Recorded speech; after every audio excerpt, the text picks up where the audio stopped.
just starting to go. Oh, the one that skidded straight through. Pakistan সিরিজের পর ছিলেন না দলের সঙ্গে সাকিব আল হাসান। টেস্ট সিরিজের পরে উড়াল দেন ইংল্যান্ডে। কাউন্টি ক্রিকেটে সারের হয়ে খেলা ম্যাচে বল হাতে ভালো করেছেন, তবে ব্যাট হাতে দায়িত্ব নিয়ে ম্যাচটা বাঁচাতে পারেননি এই বাংলাদেশের ক্রিকেটার। সেই ম্যাচ শেষে অবশ্য যোগ দেওয়ার কথা ছিল ভারতের বিপক্ষে টেস্ট সিরিজে।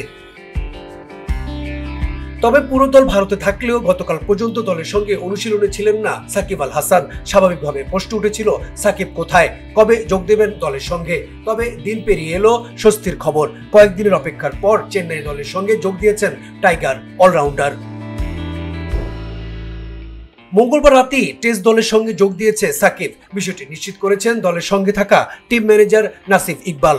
সবকিছু ঠিক থাকলে আজকের অনুশীলনে নিজেকে ঝালিয়ে নিতে নামবেন সাকিব, যদিও সাকিবের ভ্রমণ ক্লান্তি নিয়ে কিছুটা প্রশ্ন থেকে যায়। সাম্প্রতিক সময়টা কিছুটা কঠিনই যাচ্ছে সাকিবের জন্য, বিশেষ করে ব্যাট হাতে বড় রকমের দুঃসময় পার করছেন টাইগার ক্রিকেটের এই অলরাউন্ডার। তার ব্যাটে রানের দেখা নেই অনেকটা দিন ধরেই, যদিও বল হাতে দলের জন্য এখনো বিশ্বস্ত নাম তিনি। পাকিস্তানের বিপক্ষে সিরিজের নিজের বোলিং নৈপুণ্য দিয়ে প্রথম টেস্টে দলকে টেনে নিয়েছিলেন জয়ের কাছাকাছি। আবার দ্বিতীয় টেস্টে ঐতিহাসিক সিরিজ জয়ের জয়সূচক রানও আসে তার ব্যাট থেকেই। এদিকে ভারতের বিপক্ষে টেস্ট সিরিজ সামনে রেখে সোমবার থেকেই অনুশীলনে ঘাম ঝরাচ্ছে বাংলাদেশের স্কোয়াডের সদস্যরা।